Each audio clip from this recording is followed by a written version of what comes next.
Bienvenue dans Luxury Defined. Je suis Dr. Namin. Dans ce podcast, nous explorons comment le luxe évolue et se transforme. Qu'est-ce qui rend quelque chose de vraiment luxueux aujourd'hui? Est-ce l'héritage, le storytelling, l'artisanat ou la culture?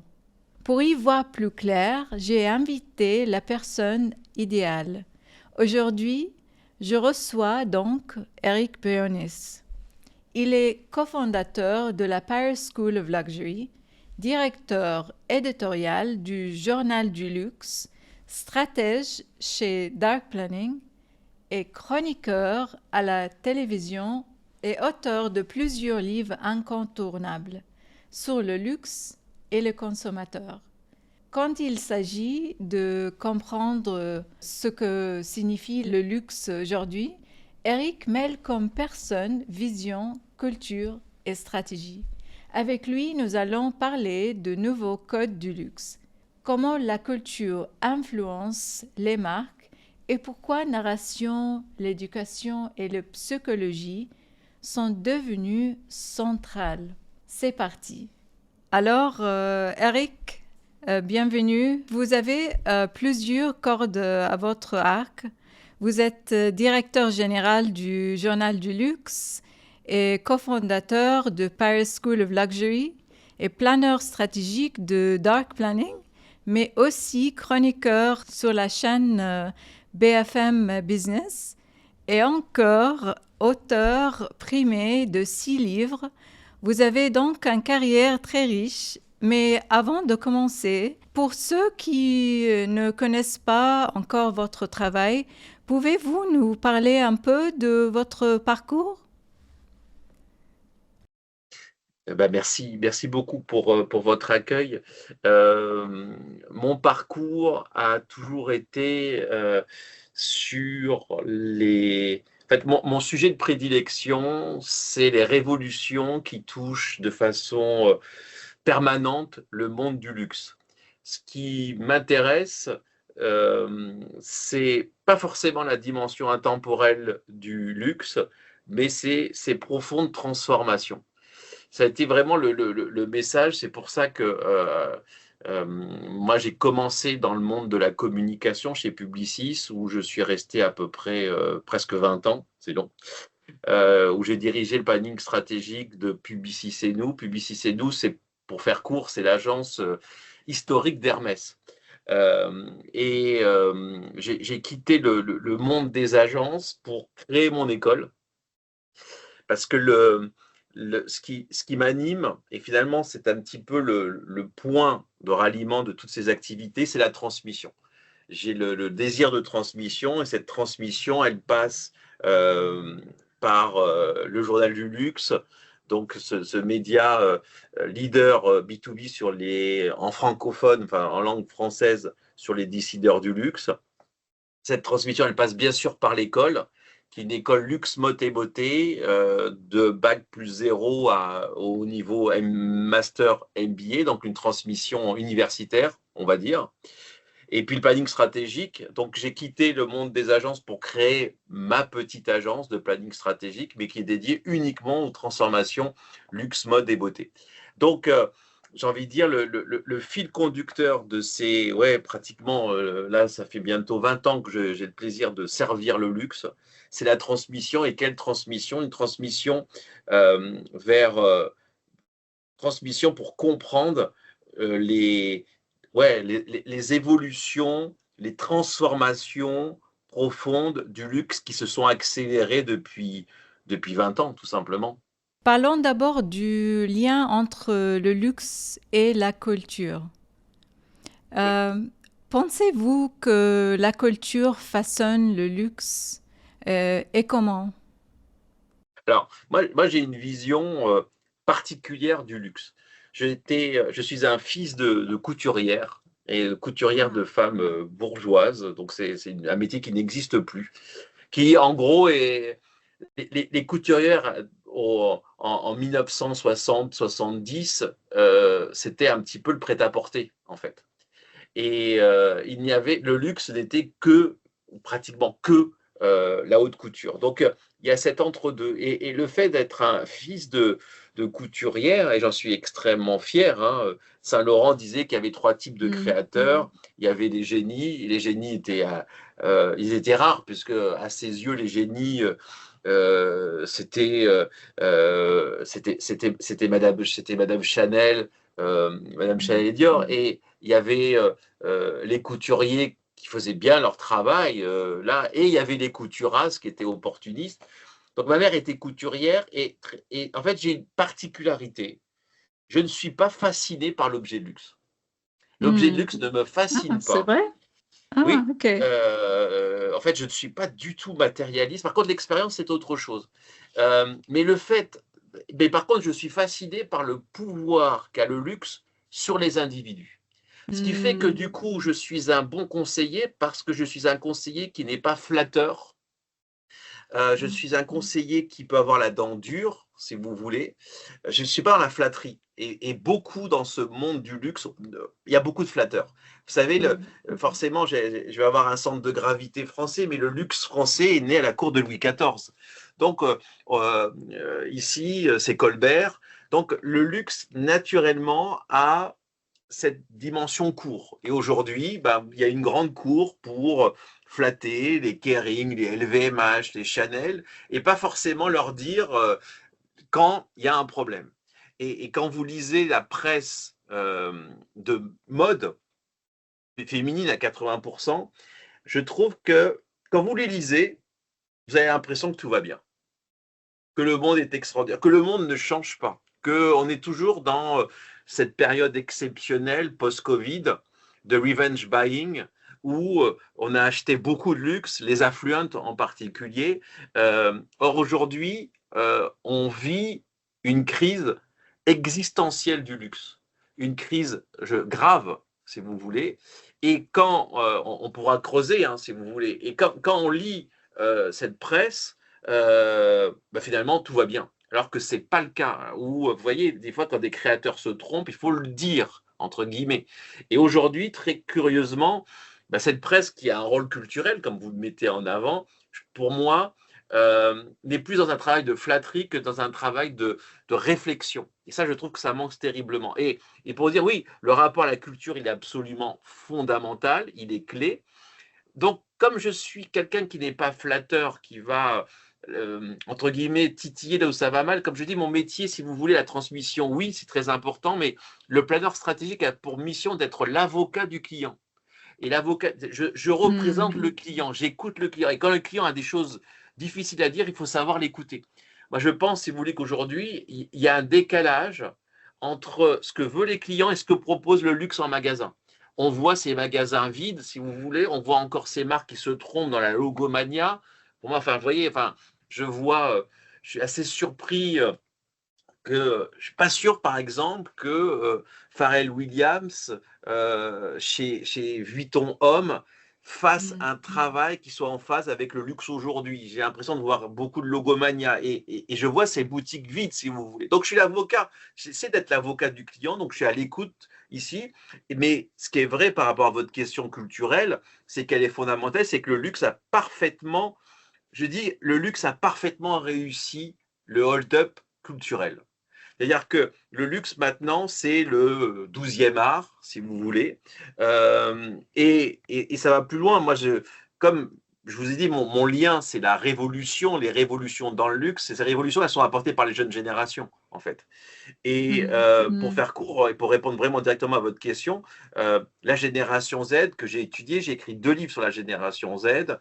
La génération Z, si vous n'êtes pas un Ah. produit culturel, vous n'êtes pas un produit de luxe. Donc, on est sur quelque chose qui est complètement lié, si vous voulez, et je pense que et il y a même économiquement une dépendance du secteur culturel par rapport au luxe, qui fait que nous sommes face à des liaisons dangereuses, si vous voulez.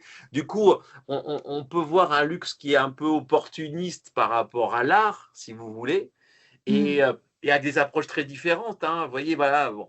Est-ce que, par exemple, Murakami, il n'y a pas trop de Murakami, vous voyez, chez Vuitton? Enfin, je vois du Murakami partout, et à un moment donné, est-ce que là, du coup, on n'est pas si proche de la logomania? Par contre, vous voyez, quand je vois la Fondation Pinault, le travail de M. Pinault en termes de curateur, c'est un travail qui n'est pas, dont le profit n'est pas là. Moi, je vois une passion pure et dure. Il a créé son musée pour ce qu'il Tout aime, à vous voyez. fait. Et du coup, la notion d'algorithme, qui pour moi tue le luxe, si vous voulez, le Mm. luxe, hélas, donc il y a cette liaison dangereuse entre le luxe et la culture, mais elle est, hélas, la culture est, je trouve, trop utilisée pour vendre, entre guillemets. Et elle est utilisée pour séduire les algorithmes. Pourquoi?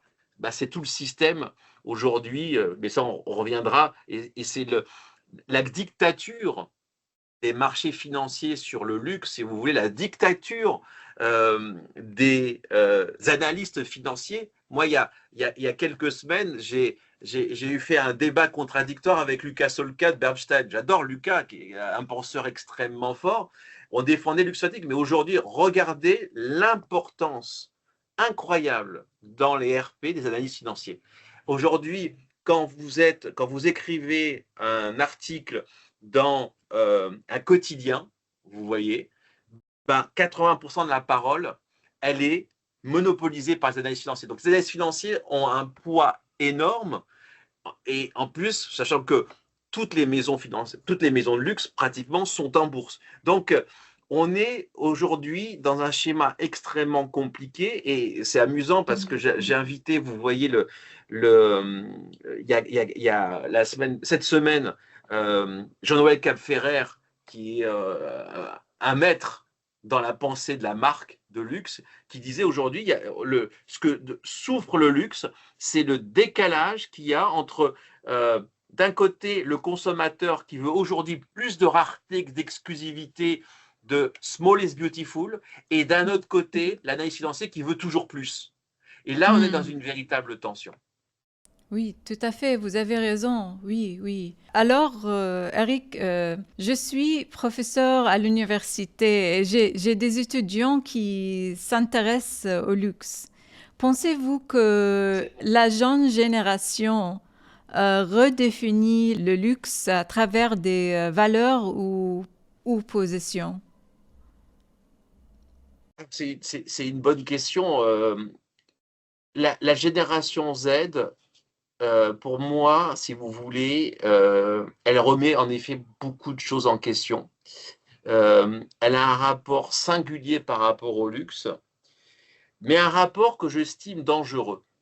Et je recite Bernstein, parce que elle a été utile, cette étude. En fait, Bernstein voit que le luxe, c'est l'antidépresseur de la génération Z par rapport à la pression des réseaux sociaux. En fait, les réseaux sociaux amènent une double malédiction pour la génération Z, qui en est consciente, hein, qui rêve pouvoir se déconnecter, mais elle n'y arrive pas, si vous voulez. En fait, la pression des réseaux sociaux.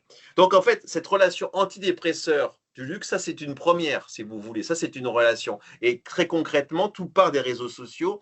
Avant les réseaux sociaux, la jeunesse était satisfaite de sa vie, vous voyez. Et à partir des réseaux sociaux, le fait d'être en comparaison permanente, ici, fait que on trouve que finalement, sa vie, c'est pas terrible parce qu'il y a toujours mieux ailleurs. Vous voyez, cette comparaison qui est tue. Enfin, même, j'ai un Loro Piana, je vais voir je vais voir un ami qui en a 2 fois plus. Vous voyez, enfin, il y a toujours plus riche que soi. Surtout, et ça ne se voyait pas avant, ou moins, si vous voulez parler. Et d'un côté, donc, il y a une satisfaction de sa vie qui s'écroule, mais vraiment, hein, on est passé d'un 80% à un moins de 40%, donc c'est vraiment.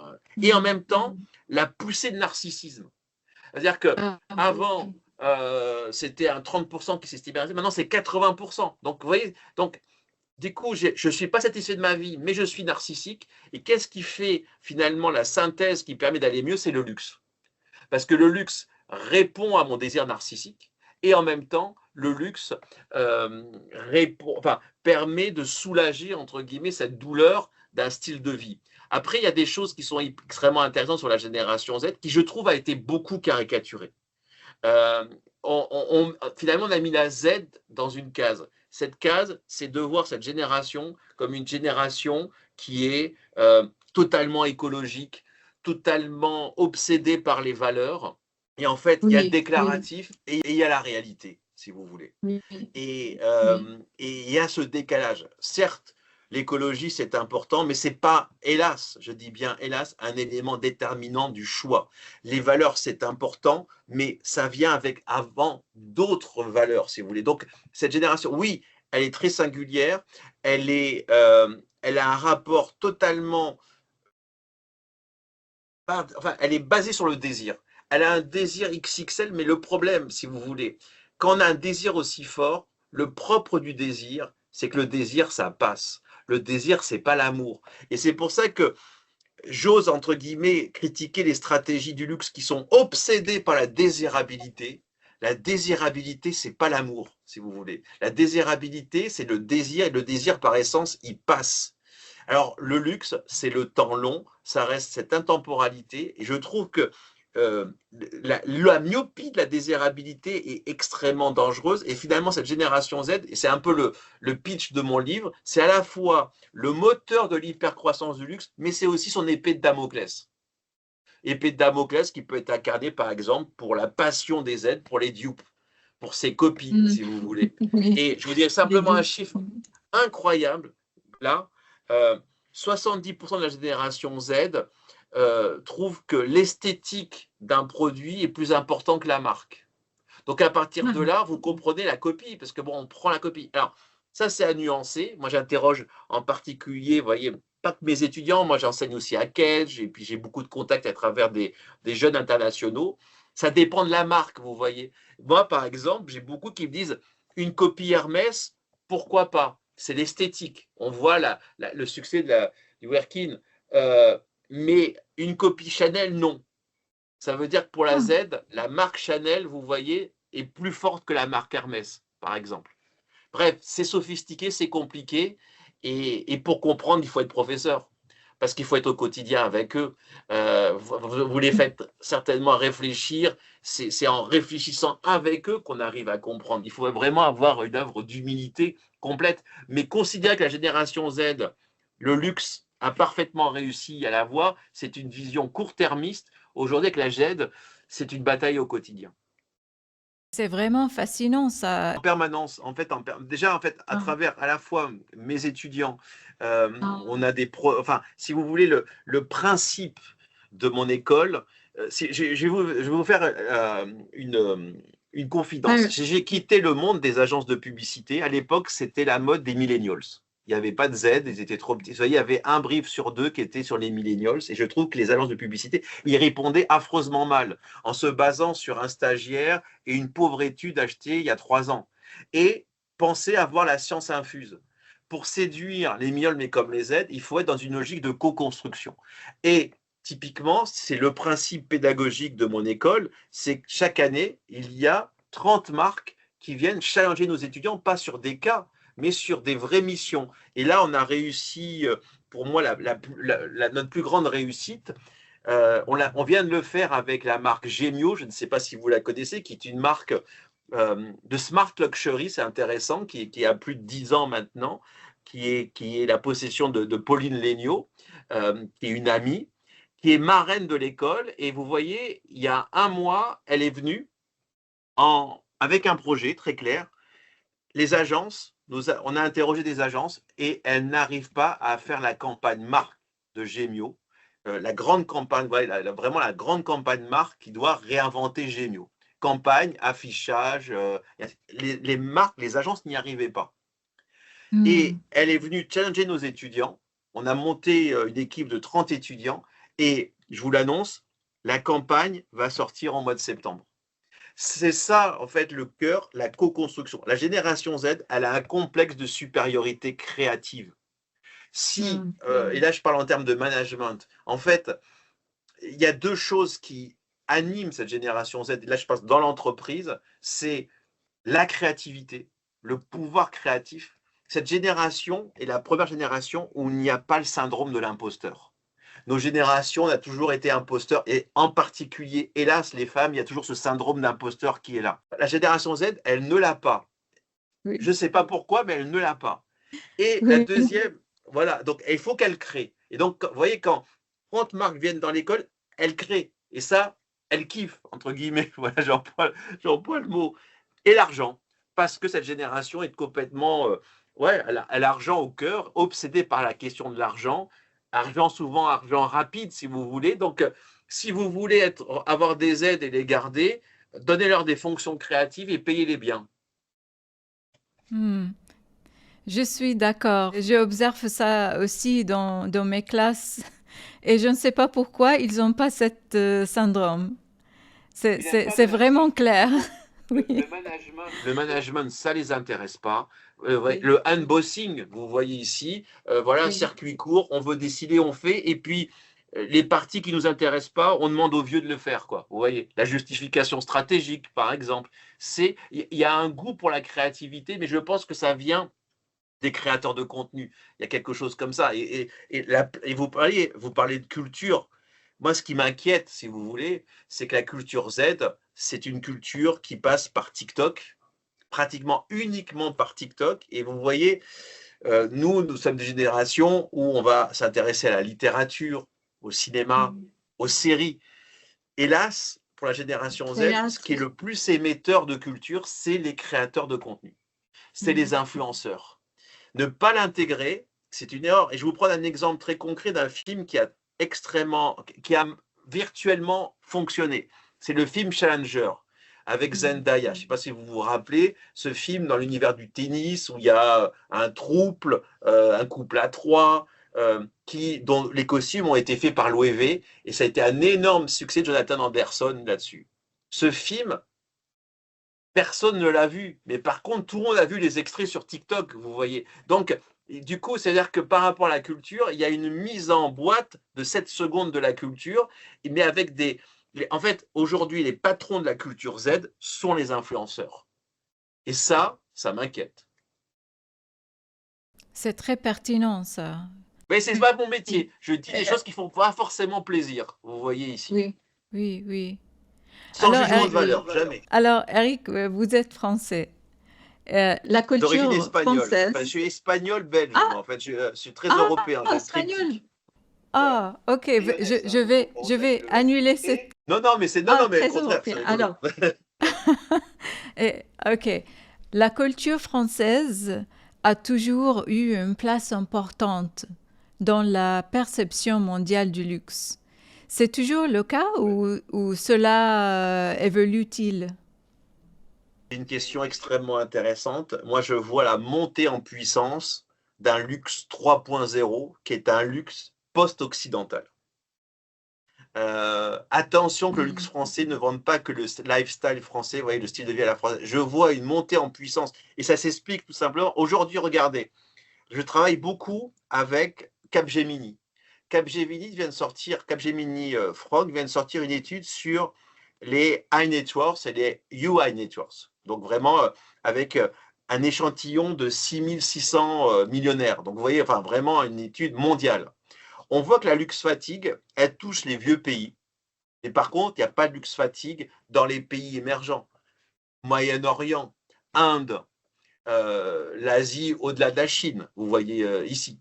Donc, ce que je vois, et moi dans mon livre Génération Z et le luxe, la première partie est d'avoir une vision globale du luxe qui n'est pas qu'occidentale. On a une habitude en France ou en Italie de penser que par notre prisme. C'est une erreur, si vous voulez.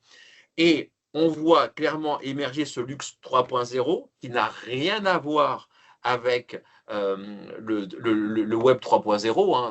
On n'est pas dans la logique de métaverse, de NFT ici. Par contre, l'image est complètement figée. Vous m'entendez? Oui. Ah, oui, d'accord, bon, je la parenthèse, parce que d'un coup, j'ai eu peur, je vous voyais, j'allais dire, ah, vous avez découvert. Donc, je reviens. Donc, ce luxe 3.0, c'est absolument pas le Web 3. Ce luxe hmm, 3.0, c'est le désir et souvent c'est un désir de Gen Z qui soit en effet Moyen-Orient au sens large, hmm, Inde, d'avoir des marques de luxe qui ne sont pas des marques de luxe qui viennent de France, mais qui sont des marques locales. Donc c'est aujourd'hui là, on voit la montée d'un luxe 3.0 qui est un luxe, là je dis bien post-occidental, ni marque américaine, ni marque anglaise. Et ça c'est assez fascinant. Euh, est-ce qu'on va vers une géopolitique du luxe entre ces marques? On en est encore loin, soyons clairs.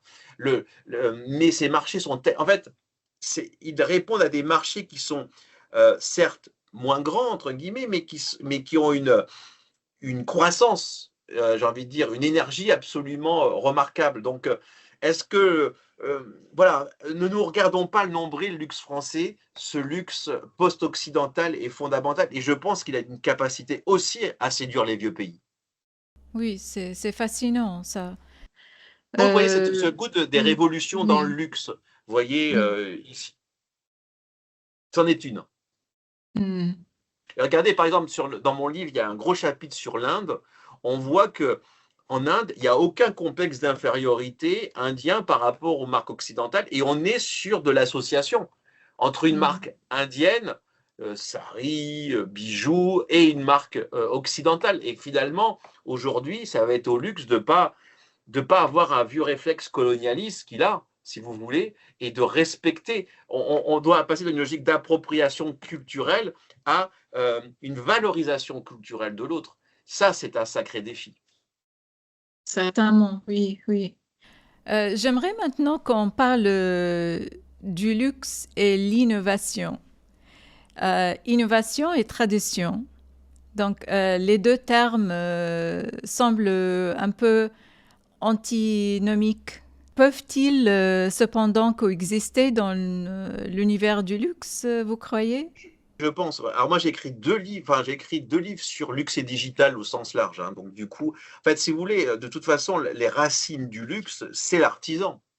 Et dans l'artisan n'est pas un homme dans un monde fermé. Vous voyez, il est ouvert. Enfin, Oui. il y a un savoir technique chez l'artisan, dans la main, ici. Donc, de technique à technologie, il n'y a qu'un pas, si vous voulez. Donc, je ne vois pas d'incohérence, si vous voulez. Mm. Euh, et néanmoins, ce que je trouve extrêmement... ça dépend les technologies, en fait. Il faut Mm. vraiment faire le tri. Euh, le luxe, finalement, a épousé le digital. Il l'a Mhm. plutôt bien fait, si vous voulez. Mais aujourd'hui, le luxe, en fait, je vais être très dur par rapport au monde des algorithmes. Il n'y a pas de différence de traitement entre Chanel et Coca-Cola. On se bat à pied d'égalité. Ça, c'est extrêmement compliqué, si vous voulez, ici. Mm. Je ne vois pas d'incohérence. Néanmoins, je vois des dangers. Et moi, je m'interroge sur la passion du luxe pour la Jenny High, euh, qui est très, en fait, si vous voulez, la Jenny High au service de la relation client à 200%. Aujourd'hui, le luxe certes, il a perdu ça. Vous savez, vous parlez de la génération Z, vous voyez, enfin, les chiffres de Ben, 50 millions de clients en moins, 50 millions de Z. Donc, on voit à quel point la génération Z, elle vous sanctionne tout de suite. Je ne sais plus le nombre de clients. On a plusieurs centaines de millions de clients du luxe.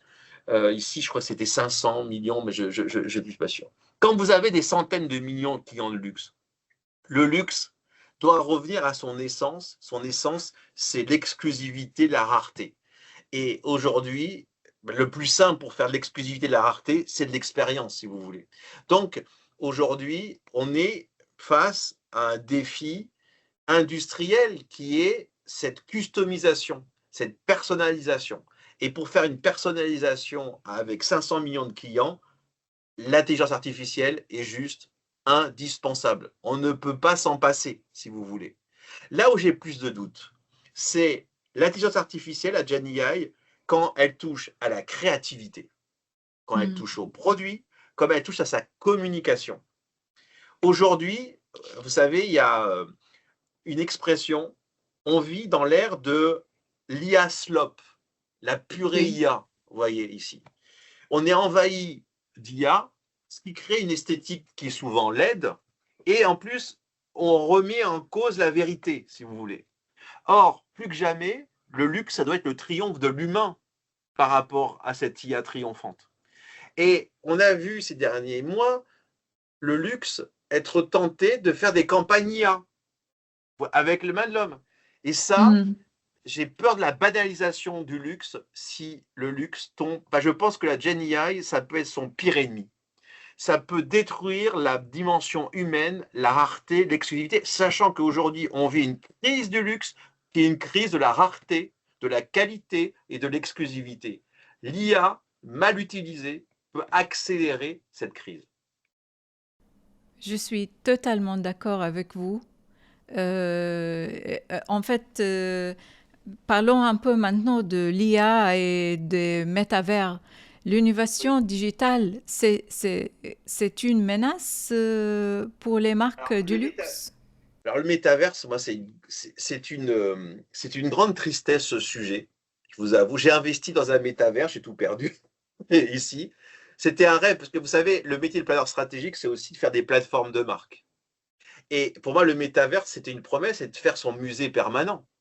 C'est ça, c'est le musée imaginaire, si vous voulez, c'est le musée de votre plateforme de marque de luxe. C'est extraordinaire, le métaverse, l'immersif. Sauf que ça n'a pas fonctionné. Sauf que les seuls métaverses qui marchent sont des métaverses qui sont construits sur des jeux vidéo. C'est le gaming. Il n'y a pas d'autres métaverses. Regardez Roblox. Alors, on dit que Roblox c'était du métaverse pour rendre le métaverse désirable. Je ne suis pas sûr que ce soit vraiment un métaverse, mais aujourd'hui, le métaverse est mort. Et j'en suis très triste. Et il n'y avait aucune incompatibilité entre le luxe et le métaverse. Parce que c'est créer des lieux, vous voyez, qui sont inspirants, permanents, où vous pouvez avoir un storytelling sur mesure. Donc le métaverse, c'était un très bon ami. C'est pour ça que vous voyez, ces sujets Web3, c'est très intéressant. Le luxe a été à l'avant-garde pour la première fois. On voyait en termes de projet, mais hélas, il n'y a pas eu de succès public. Et vous savez, moi, hélas, j'ai vu le truc arriver parce que j'ai voulu créer un master Web3 métaverse dans mon école. J'ai demandé aux étudiants, ça vous intéresse? Parce que vous allez dans un métaverse, vous avez des NFT. Personne ne m'a dit oui. C'était Ah, un c'est bon vrai? signal, si vous voulez. C'était un bon... Alors que j'ai créé un master sur la sustainability qui marche très bien. Oui. Les NFT, ils n'en avaient rien à faire. Le métaverse, il n'y était pas. Donc, peut-être que ça viendra un jour. Et c'est assez bizarre parce que vous avez vu le succès de Minecraft. Le Mm. film Minecraft est un. Alors, Oui. c'est marrant parce que les jeunes adorent, les vieux, moi je me mets dans les vieux, détestent, ils trouvent ça nul. Donc là, il y a une différence générationnelle, si vous voulez. Mais moi, j'ai vu ce film. En fait, ce film est une promesse de métaverse. Vous rentrez dans un monde parallèle, cubique, et ainsi de suite. Donc, je pense que ce désir immersif, il est toujours là. Peut-être que c'est trop tôt. Est-ce qu'il reviendra? Je ne sais pas. Mais en tout cas, le luxe l'a tenté. Après, sur l'autre Web3, les NFT, les passeports produits, c'est une très belle idée. Mais concrètement, les passeports produits NFT, c'est utilisé par personne. On continue à le faire parce que du coup, il y a des législations ici. Mais est-ce que vous allez regarder votre NFT produit? Vous voyez, est-ce que vous allez voir votre passeport digital? C'est dommage. Il y a plein de choses. Mais vous voyez, à un moment donné, ça ne prend pas. C'est comme les lunettes Apple. Ça n'a pas pris. Mm. Aujourd'hui, il y a un frémissement par rapport aux lunettes Meta, Google, Ray-Ban, et ainsi de suite. C'est peut-être par ça que ça va venir, si vous voulez, mais en tout cas, aujourd'hui, c'est un cuisant échec. Après l'IA, la Gen AI, formidable pour la relation client, indispensable pour aider le vendeur, indispensable. Ça va même peut-être pousser, je ne sais pas, vous, dans, entre guillemets, pour vos élèves. Moi, aujourd'hui, il y a un problème, la génération Z ne veut pas vendre. Trouver des vendeurs de luxe, c'est très difficile auprès de la Gen Z. Peut-être que l'IA va rendre la chose plus intéressante, plus créative pour eux. Donc, je crois fondamentalement à la Gen AI, mais pas partout. Euh, Pas en créativité, mais peut-être oui à Gen AI pour la supply chain. Et par exemple, vous voyez, l'Europiana utilise formidablement la Gen AI, mais pourquoi? Pour la qualité. Pour la Pour la qualité, parce que la Gen qualité. AI, voilà, pour la qualité. Vous voyez, l'artisan peut travailler avec la Gen AI, mais pas pour sa créativité, c'est les capacités, vous savez, en médecine, la Gen AI permet de démultiplier la capacité du médecin à repérer des métastases. Vous voyez bien plus. Mais à l'arrivée, qui dirige, c'est pas la Gen AI, c'est le médecin, vous voyez, qui va analyser. Et là où l'Europeana fait un travail formidable, c'est que du coup, la technologie est au service de la super qualité. Et là, c'est intéressant. Oui, oui, je suis d'accord, oui. Parce Vous avez qu'aujourd'hui, raison. vous voyez, dans la Oui. crise du luxe, il y a une crise de confiance. La multiplication des scandales, je ne sais pas si vous avez, là, il y a dimanche est sorti un documentaire, enfin une enquête sur la Rail 3, sur le luxe avec une phrase qui était terrible, hein. La citation clé de ce documentaire, donc c'est sur les tourments du Made in Italy, avec ces Hmm. sous-traitants chinois qui maltraitent leurs ouvriers avec des salaires indécents, mais qui sont les sous-traitants du luxe, très concrètement ici, qui tuent le Made in Italy, tout en étant fait en Italie. Il y avait une phrase qui était terrible, qui disait, et c'est tiré je crois, d'un professeur d'économie italien, vénérable, qui dit aujourd'hui, il parle des marges du luxe, et il dit aujourd'hui, les marges du luxe sont supérieures aux marges des narcotrafiquants. Hmm. Donc aujourd'hui, ça, vous voyez, c'est cette musique.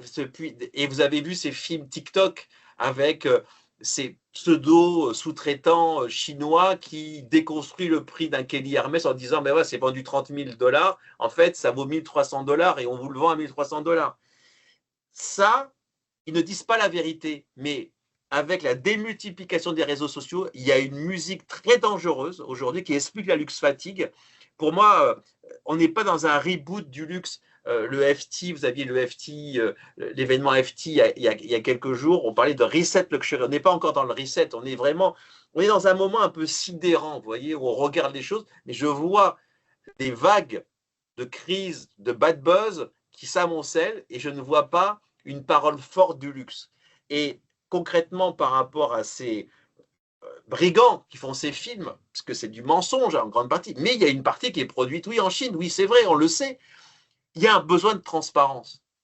Et le luxe déteste la transparence, mais vu cette crise de confiance, il va falloir faire de la transparence. Et c'est là où on a besoin d'IA, de supply chain, de technologie. Parce qu'aujourd'hui, la transparence dans cette technologie, elle n'est pas crédible, vous voyez.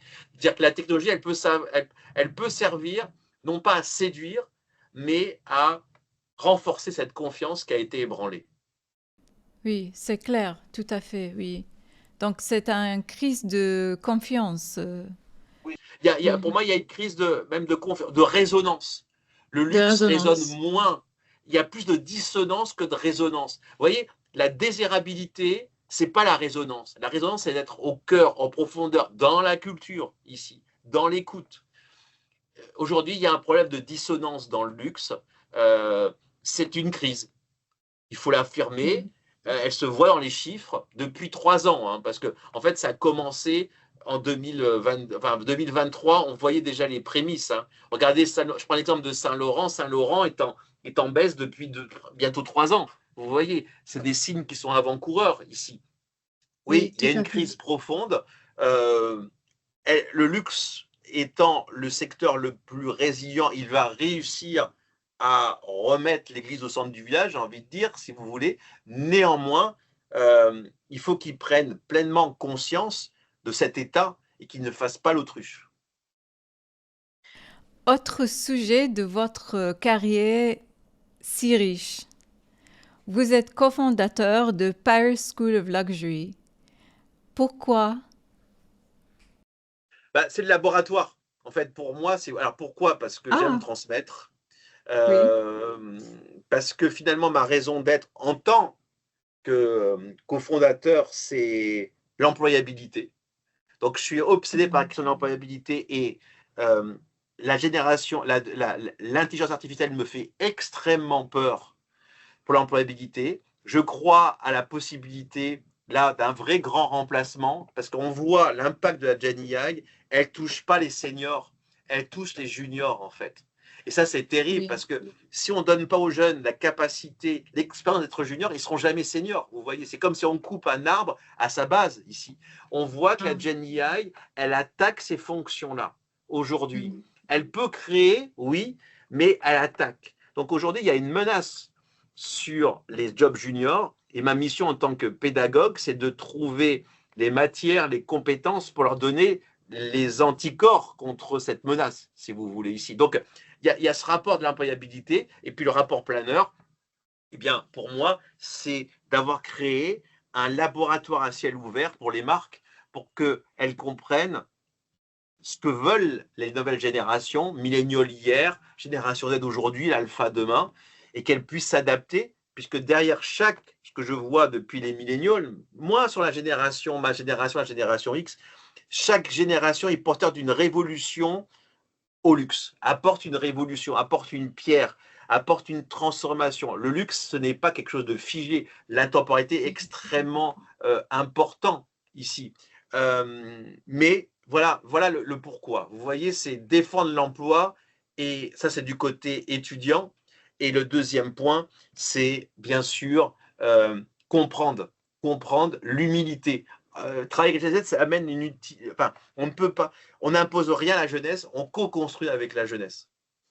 Et c'est vraiment pertinent maintenant. Quel est votre rôle dans cette école? Moi, je suis le cofondateur, donc j'ai construit le programme ici. Et aujourd'hui, mon rôle, c'est le laboratoire. Mon Ah, rôle, ok. c'est de trouver 30 marques. Vous voyez, de trouver, par exemple, on a inventé l'idée Iaton. C'est-à-dire que c'est comment, en fait, pendant 3 semaines, avec Microsoft, 3 marques, on a nos étudiants qui réfléchissent, qui créent, mais avec des coachs Microsoft qui leur apprend à aller plus loin avec Copilot. Donc, vous voyez, par exemple, ces semaines, c'est stratégico IA. C'est comment on enrichit sa pensée stratégique avec l'IA avec toujours des grandes marques. On a eu Lacoste avec The Couples, LVMH et cette semaine, la semaine prochaine avec nous. On a ça, on a ce qu'on appelle les Creative Week. Donc, ce laboratoire, c'est moi qui vais à la pêche, entre guillemets, aux marques, qui aide les marques à trouver les bons sujets et motiver nos étudiants. Mais nos étudiants sont hyper motivés. En fait, c'est incroyable parce que j'ai toujours peur que, vous voyez, il n'y a plus la flamme, mais ils attendent avec impatience leur semaine intensive leur Creative Week. En fait, c'est ce qu'ils retiennent pédagogiquement.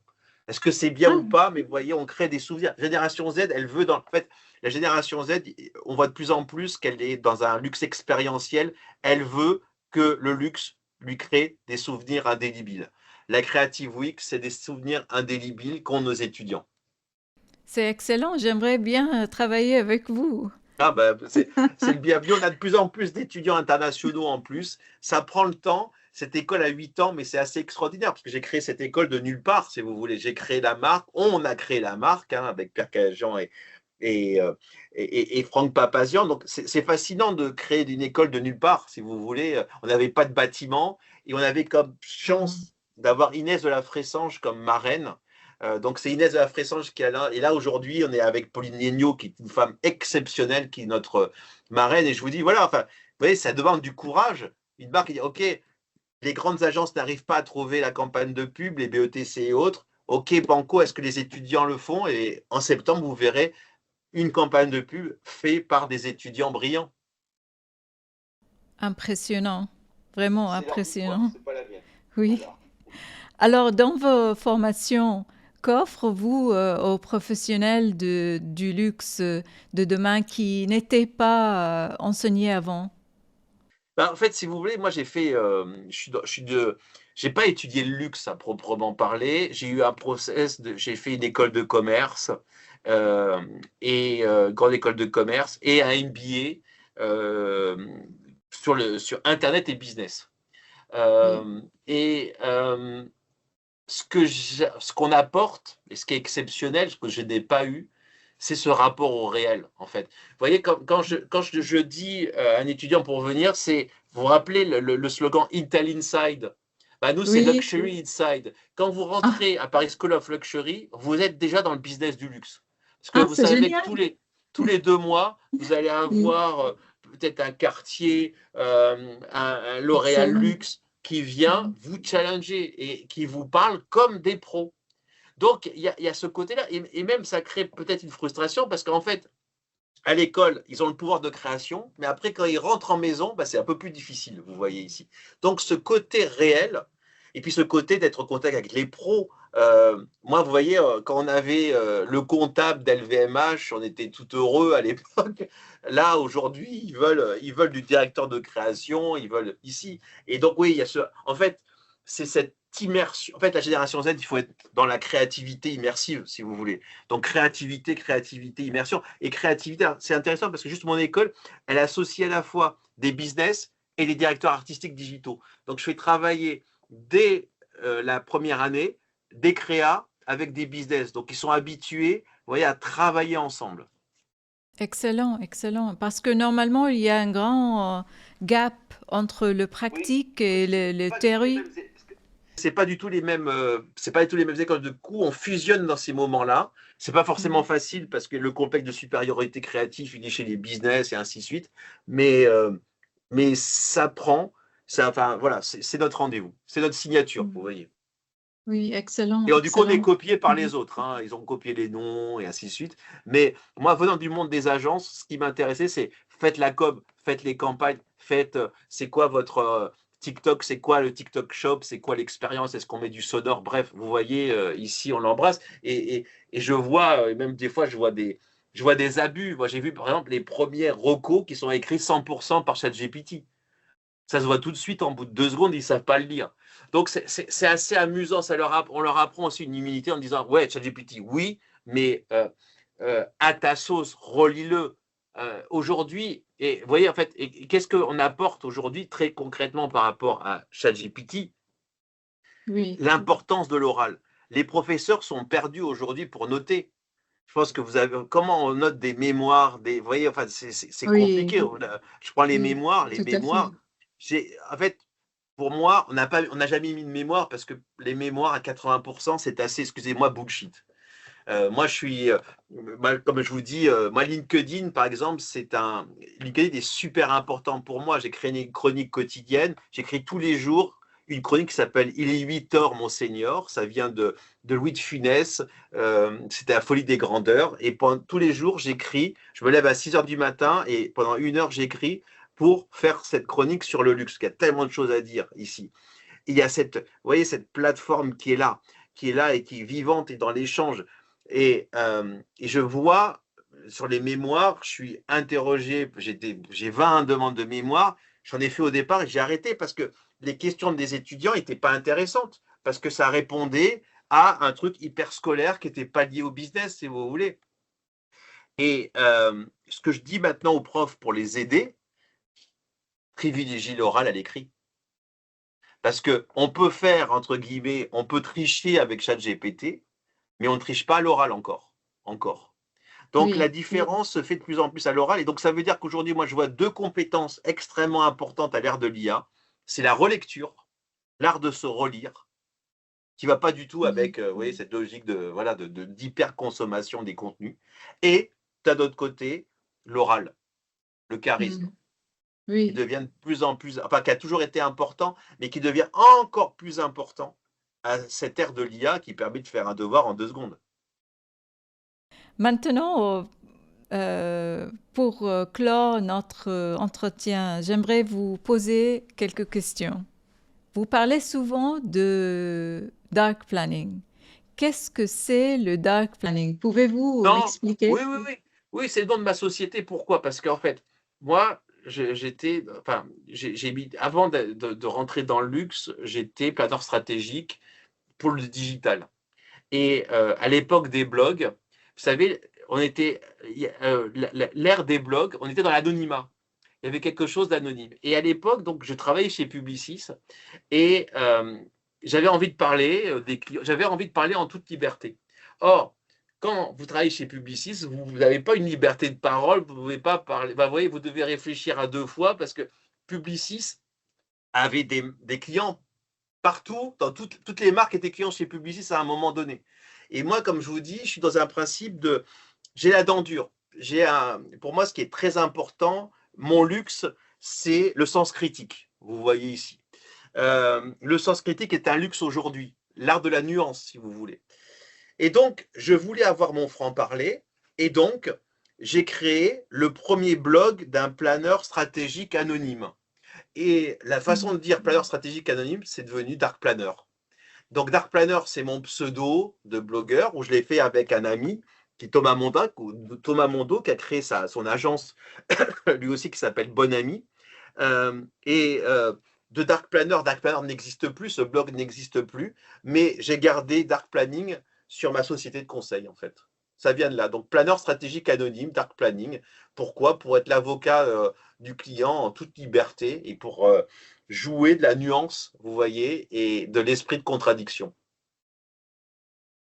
D'accord, c'est clair, merci. Et maintenant, notre dernière question. Qu'est-ce que le luxe représente pour vous? Le luxe, je viens de vous le dire, c'est pour moi, enfin, mon luxe, en tout cas, j'ai deux luxes aujourd'hui. Le premier luxe, c'est ce don, entre guillemets, qui est de plus en plus rare, qui est de penser la nuance. Le monde n'est pas blanc et noir, le monde est gris, si vous voulez. Ce devoir de critique, mais éclairée et bienveillante. Donc c'est ça ce luxe, vous voyez, de pouvoir l'exprimer. Et je l'exprime sur LinkedIn, sur le Journal du Luxe, auprès de mes clients, je me sens libre et la liberté est un luxe, mais pas une liberté pour détruire, pour casser. Vous voyez, ni vassal, ni casseur. C'est un peu la positionnement du Journal du Luxe éditorialement. Donc il y a voilà, ce goût, voilà, ce luxe de la nuance ici, avec cet esprit voilà, critique, si vous voulez, dans le bon sens. Et de l'autre côté, mon luxe, c'est la montagne, mes forêts, mon chalet.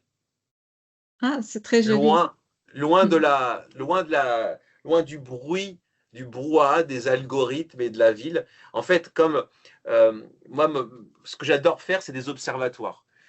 Pour des grandes marques, je fais des observatoires de luxe. J'explique pendant 3 heures où va le luxe, si vous voulez. Et avec moi, vous avez compris, ce qui me fascine, c'est les choses qui changent. Les choses qui ne bougent pas, elles m'intéressent, mais c'est le changement qui m'excite. C'est ce côté un peu anarchique, si vous voulez, révolutionnaire, ici. Mais pour arriver à me sortir du bruit, je dois suivre un petit peu le chemin de Lovecraft, vous voyez, m'éloigner un peu de la civilisation, m'éloigner des humains pour faire ce travail, ce qui fait que parfois je peux être un peu misanthrope. Ah, c'est très joli. Moi aussi, je partage ce point de vue. Pour Euh, je, réfléchir, il faut du je- calme. Luxe, calme et volupté, hein, on va oui, dire. Hein, voilà. absolument. Baudelaire a tout dit. Les montagnes, les forêts, oui, absolument. Et Donc il elles faut, sont là. Voilà. je vous propose une deuxième partie parce qu'il y a beaucoup des autres sujets à Mais discuter, on le fera mais en anglais. Je le préparerai un peu plus et on le fera en anglais en partout. encore un grand merci, Eric, pour C'est moi qui vous remercie. votre temps et vos idées précieuses. C'est Merci à vraiment vous. enrichissant. Merci. Merci pour vos questions. En tout cas, elles étaient très justes et on sent que vous avez, on sent qu'elles sont réfléchies, qu'elles viennent de loin. Voilà. Merci, Eric. Merci à vous. On reste en contact. Avec grand plaisir. Salut.